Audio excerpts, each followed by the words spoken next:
గౌరవ పెద్దపల్లి పార్లమెంటు సభ్యుడు గడ్డం వంశీ గారికి ధన్యవాదాలు.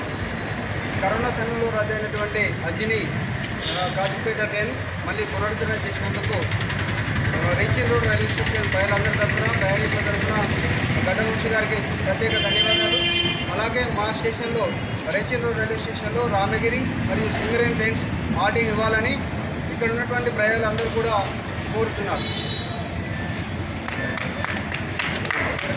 రేచిని రోడ్ పాట వచ్చే వచ్చే సూడు రైలు బండి రేచిని రోడ్ స్టేషన్లోకి వచ్చే బండి రేచిని రోడ్ స్టేషన్లోకి వచ్చే బండి చుట్టుముట్టు పల్లెలకు ఎంతో మేలు ఈ బండి చుట్టుముట్టు పల్లెలకు ఎంతో మేలు ఈ బండి పేద సాదా జనాలకు సులభంగానే ఈ బండి పేద సాద జనాలకు సులభంగానే ఈ బండి వచ్చే వచ్చే